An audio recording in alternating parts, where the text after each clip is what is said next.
But my name is Clayton from Packers Total Access. We just wanted to jump on here real quick and kind of give you guys a midday update on camp and practice. We had a couple of things happen today that I thought was very interesting. And first of all, we got joining us here Pack Daddy himself from Packernet Podcast, and we've also got Sam Holman from the Wisconsin Sports Heroics Podcast. So thank you guys for hanging out with me here for a second. We're going to keep it short and sweet, guys.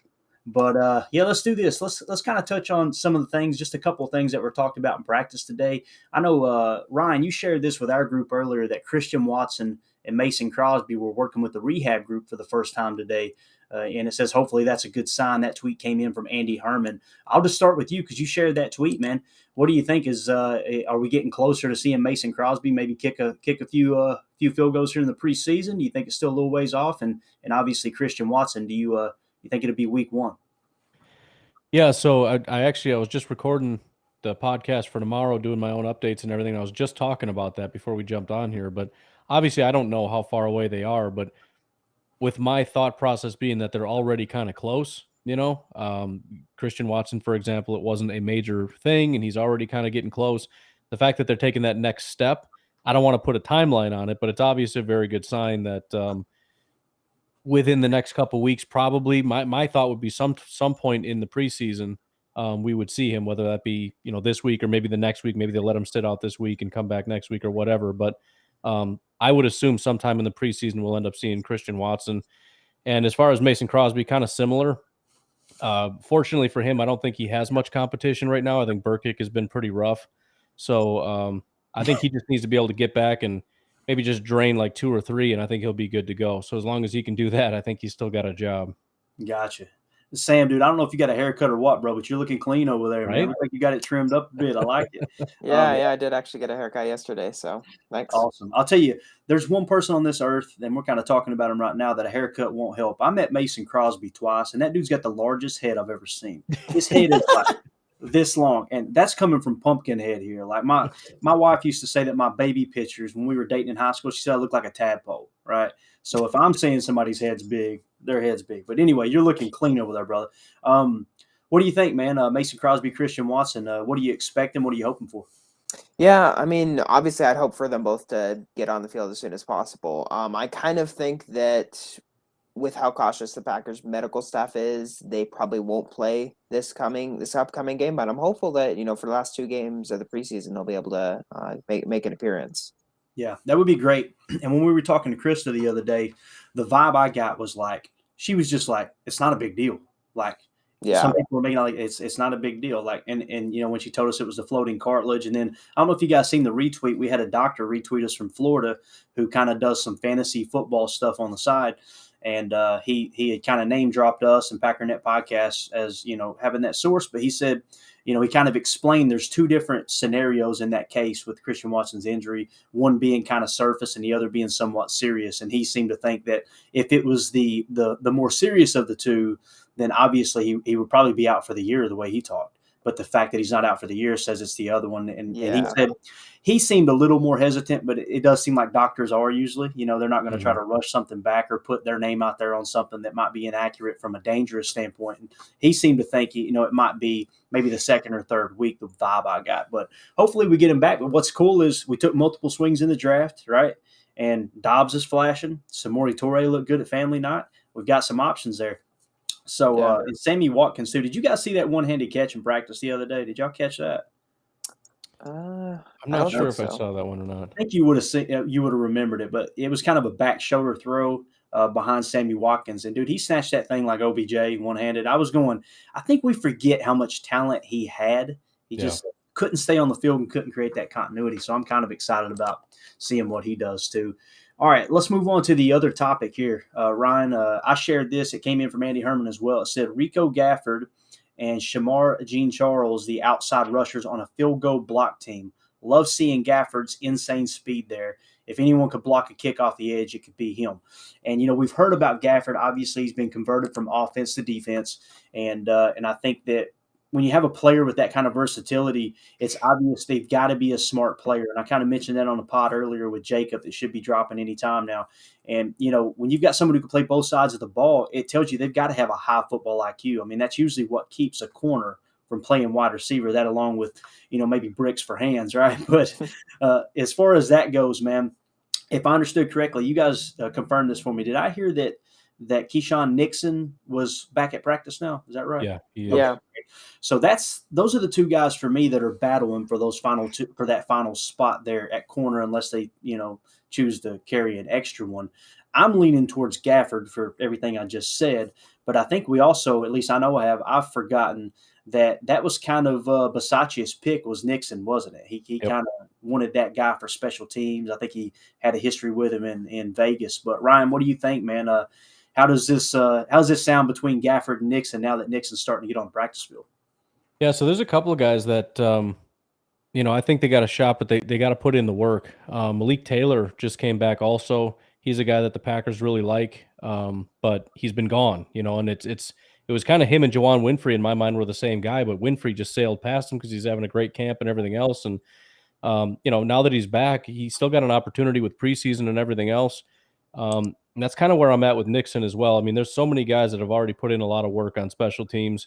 They've already kind of established themselves. Rico especially. I mean, he's using him off the edge to try to block kicks. I mean, he runs like a 4.22 240 or something. So obviously they're enamored with that. They want to see what he can do.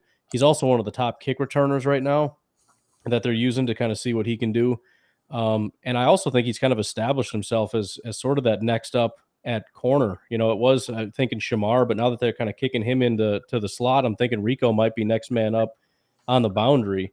So, I mean, he is, as far as I'm concerned, he's a lock at this point until he does something awful, because the way that they're using him on special teams and his contributions at corner, I think he's pretty well locked it up. It's just a matter of what are we going to get from him? I mean, obviously the speed is exciting, but the ceiling is there. It's just a matter of what we can fully get from him. But I'm excited. I'm excited to kind of see what we're going to get. But as far as him in a competition, no, he's all right. He'll be all right. Yeah, and it's funny, man, because I tend to look at the roster globally and not specific to certain positions like slot corner, like slot receiver. I always fall victim of that. It seems like every day I have to remind myself, but you always bring me back to center, and you mentioned those things like you were talking about the other night or the other day when we were talking about tight ends and how certain tight ends play certain roles, and that's really going to play a role into whether or not they make the roster. That stuff's so important. But what do you think there, Sam? I know you're our defensive film guru. I know you're seeing these updates, especially with special teams too, and you got to be excited about talking about stuff like this. Yeah, definitely. I mean, I think I feel pretty good about Rico's spot on the roster. Like you're kind of talking about, brings a lot of special teams. I think they were using him as a returner at times over the past couple of weeks, as well as punt gunner, using that speed on kick blocks and that sort of thing. And one thing it's actually I think we should note is Keyshawn Nixon's not the only guy who has history with Bisaccia. Rico Gafford was actually on the Raiders practice squad from 2018 to 2020, and that was overlapped with Bisaccia as well. So it's not like Keyshawn Nixon has kind of like that advantage. They've both kind of been under Bisaccia. So yeah, I think that from what it sounds like, just based on the camp updates, Rico Gafford kind of has the upper hand over Nixon and some of those other guys. Just simply being on the field, right? Keyshawn Nixon has kind of been injured, and that can kind of put a player back, especially someone who's coming in their first year in the system. Yeah, absolutely. And now that you mentioned that, I had no idea Gafford had that history. That's what I love about this crew, man. I'm learning stuff every single day, and I would be completely in the dark if I wasn't doing a podcast and following what you guys covered. But that's good stuff. Now, with that being said, there's probably a chance that we carry 6 corners, right? I mean, last year we averaged 5.9 on the active roster, so I mean, you might as well call it 6. It's a good chance to keep both of them. I see if I didn't know that about Gafford, and didn't even think about that. That's good stuff. On the pod today, I covered. I went back and watched Bussin' with the Boys and listened to the Robert Tunyon part. And we'll wrap up with this. We'll get everybody out of here. I just wanted to be a quick stream. Unless you guys have something you want to add, I'm totally great with that. But Bob Tunyon was talking about the ACL being a clean break of the ACL. and everything went great. He said he's going to come back stronger than ever. And some people say that, and it's like, okay, yeah, that's the cliche, blah blah blah. But it really felt like it was genuine when I heard him say that. And then something that Will Compton, the host of Bussin' with the Boys, kind of mentioned that caught me a little bit, not really by surprise, but I just didn't think about it. He's like, yeah, on top of that, your body had a ton of time to rest and heal, not just the ACL. And so many times, especially in the sports media, they immediately turn and look to, well, he hasn't played football in however many months, but they never really take into consideration of that. If as long as they've been working out and staying in football shape, they are well rested. So I'm pretty excited about Bob Tunyon. What do you think, Ryan? I know you. I always want to call you Pack Daddy when I look at your name. It's kind of creepy if I call you Pack Daddy. I'm sorry. It is.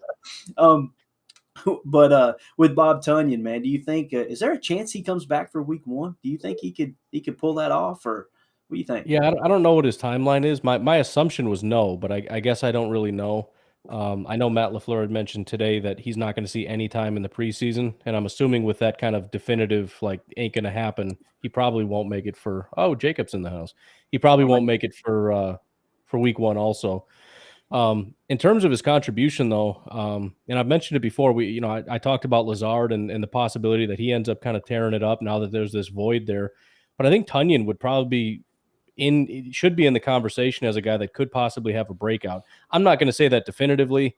I don't want to overhype Robert Tunyon, but just when you look at his ability, I think yesterday or whatever on the podcast I was going through, or this morning, I guess, his physical breakdown, and you look at the guys who are 6'5" and run as fast as he did in this draft class, there were zero. Nobody was able to do what he can do. And I think the only guy that runs as fast as he does was like 6'3". So, I mean, he's got the physical makeup to be a good receiver, to be a good tight end. He's got the trust of the quarterback. He's got incredible hands. So everything is there. And now the biggest thing is Devontae is gone. And I think Devontae was kind of pulling potential away from some of these other guys, whereas, he may have been winning routes. He may have been doing the right things, but if the ball's going to Devontae, it doesn't matter. And your yards aren't going to be a good representation of what you did on the field. So, yeah, I think Lazard I've got circled more than anybody in terms of a guy that can probably grow the most. But Tunyon should absolutely be in that conversation as a guy that could completely blow up, 700-800 yards and double-digit touchdown kind of thing. I mean, who knows? But I think he could be that guy for sure. Yeah, absolutely. What do you think, Sam? Yeah, I mean, with regards to like the week 1 recovery, the ACL timeline for athletes, from what I understand, is usually 8 to 12 months. I think it's about 9 months or 9 or 10 months from when he injured his ACL to now. So I think that week 1 return is well within the realm of possibility, if I'm remembering the date he got injured right. And yeah, I agree with Ryan. I think that he could really benefit from Devontae's absence. A couple areas I'm really curious to see how he kind of fits into the offense. The red zone, right? Devontae was getting a lot of attention there. Mm-hmm. And then kind of on play action, right? Especially if the Packers want to go to a more like downhill running game where they're getting more counter, more 49ers, like heavy personnel, 21 personnel, that kind of stuff. They can get more heavy downhill running game that can open up more space behind the linebackers for Tunyon to kind of eat in that way. Yeah, absolutely. And Jacob, I know you joined us late here, pal, but we're just covering our favorite quiche recipes. So what do you got, man? What do you like to stuff in your quiches up there in Wisconsin? Careful. Yeah, never mind. We're not going there. Well, we were just talking about Bob Tunyon. Gotcha. You're cutting out a little bit. Hopefully it'll clean up here. But we were just talking about, Robert Tunyon. Well, I mean, I'm hopeful that he, like I said, when we talk to each other, he's looking like he could put pads on right now. So, he's got that sweet hairstyle, fashion, the long hair, Bobby Tunyon, bob bun, So, and like I said, I mean, honestly, like people sleep on him because he used to be, he was a rising. He was training with, Joe Kittle in the offseason. People were like, what could Bob Tunyon be? He has sure hands, very sure hands, So, I'd like him to get back just up to speed. And our tight end room with the people are hyping up Tyler Davis. very much. And I feel like that would really go if Bobby is healthy. Yeah, We'll see. absolutely. Yeah, we caught the majority of that. You were breaking up just a touch, but yeah, the thing that Jacob pointed out too on the pod was You want me to leave and come back in? his catch. You could try to, yeah, if you'd like. You could. We were talking about his catch rate, right? That the guy just never. I mean, I think what he had one drop? Was that what it was, or no drops that last full season? Something like that, yeah. Yeah. I mean, that's pretty remarkable, dude. It's Right. one thing to talk about stats and compiling stats and all that stuff, but when you have someone who has little to none as far as in the drop category, I mean, I don't think you could put a price tag on that. It's because we know how Rodgers likes to throw into tight windows, which is amazes me that people say he's so careful with the ball that he won't take chances. So many times I've seen that ball whistle by the Mike linebacker's ear. You know what I mean? It's like, what are you talking about? So, yeah, I'm excited to see if Bob Tunyon's healthy this year and when he does get back. And that does sound right. And the reason I was saying really, Sam, and kind of questioning that, I wasn't questioning the timeline. I was trying to think, when did he actually get hurt? And if he's coming up on 9 months, that's Yeah, I right think it was October. It was the game against. I know it was the game against the Cardinals, but I think that was in October. Yeah. That Cardinals game, man, when I go back to it, Ryan, dude, it's like we shouldn't have won that game. Think about it. I mean, we were out, Devontae, right? Yeah. Am I thinking right? We were down Tunyon there at a certain point. There was somebody else. Lazard was out, right? Yeah, and MVS, I think. Yeah. Rodgers was out there throwing to the custodians, and we still came away with a road win. I mean, come on, dude. That's awesome. So, well, I mean, is there anything else you guys want to cover? I hate to sign off as soon as Jacob jumps on with us, but Jacob, we were just looking to go 15 or 20 minutes, just throw something together. Wanted to test the system. Jacob's here. Let's get out of here, guys. This Yeah, is ridiculous. he is. Stuffing that Mary Jane in the quiches up there in Wisconsin. But anyway, is there anything else you guys want to cover? Ryan, Sam, Jacob, anybody got anything? Not off the top of my head, I don't. All right, awesome. Sam, you good? The one thing I wanted to mention that has kind of intrigued me a little bit, just last night with Darnell Savage going down with that injury, and then today with him being absent again, it's really interesting that Vernon Scott is the next guy up at that free safety position. Yep. Like, because it kind of came out of nowhere, right? The last we heard, it was Sean Davis for the third safety, and then Vernon Scott's in there. I find that really interesting because I've always been intrigued by Scott just because he coming from TCU, he's played in a system that is kind of quarters heavy before, and I don't know why it took so long for him to get playing time in the system, but it seems like he's taking advantage of that time now and seems to be on an upward track maybe towards that to take that third safety spot. Yeah. That's awesome. He's got a lot of competition too with a lot of special teamers with Davis and Levitt and all that stuff. So he's got an uphill battle because I don't think he's much of a special teams guy right now. But I also think now that you mentioned that, the other thing that kind of blew me away was Tipa. Tipa's been basically locked in as the number 3 pass rusher all through training camp, which freaked me out to begin with because I'm like, where the heck did this come from? All of a sudden he's like the number 3, him and Hamilton, and then family night comes around, he doesn't get a single rep with the starters, with the second team. Apparently he's buried on the third team somewhere. Like, what the heck is going on? Everybody else, including some guy I've hardly ever heard of, is taking reps, and Tipa's just gone. He's third team pass rusher. So I'm actually really interested for tomorrow because I don't want to jump to conclusions on one day. It could have been a variety of reasons, but I'm curious tomorrow, is it back to Tipa and Hamilton, or is it Hamilton and Garvin and Tipa's just not there anymore and something came up or whatever? But that's kind of a big thing for me to figure out because I just assumed he was having a great camp and we were going to see special things from him, and he vanished. So I'm curious to see what happens tomorrow. Mm-hmm. Can I ask Sam a question? Yeah. So, Sam, I know that everybody's real hyped on the defense and all that. So I just weird formula where I factor as having 7 wide receivers. For that to happen, 5 D linemen or whatever you want to call it, and only 6, or I should say, outside line, inside linebackers, and I kept 5 D linemen. So if that were to work out, where do you see if they keep 5? Do you think that have on, or how do you think that works? And I know that people are interested because we've seen that weird front where they have a lot of defensive linemen, that 4-man front kind of thing. Where do you see that falling if we pick 7 wide receivers, which I know is a very big section? Yeah. Yeah. Now, did you say that you kept the 6 outside linebackers? Yes. And Ramsey's not one Okay. of them. Yeah. Okay. Gotcha. Yeah. Because I am curious about that because I think they've only kept 5 the last couple of years, and so they may keep an Yeah, extra defensive lineman over like a 6th outside linebacker. But to answer your question, I mean, I think the locks that we've got right: Kenny, Jaron Reed, T.J. Slayton, Dean Lowry, and then Devontae Wyatt, Right. of course. Yeah. Yeah, that's a tough one because I think that from what it sounds like, both Heflin and Jonathan Ford have kind of done some interesting stuff in camp. But yeah, I think that those first 5 are the locks to make the roster. I think you can throw in, Heflin, Ford, one of those other guys in there at the end. Good stuff. I know this.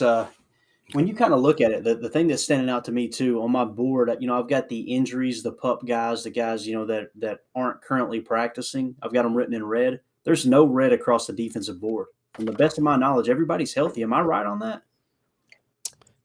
Because Nixon came back today, right? Yeah, Nixon came Ramsey back. too. Yeah. I mean, Savage is Ramsey's back. Well, Savage, that's right. Yeah. Okay. Yeah, Savage. There you go. Yeah. So yeah, compared to the offensive side, you look at the offensive side, it looks like a rainbow over here, man. I'm like, oh my god. But yeah, so I'm excited, man. The season's almost here, dude.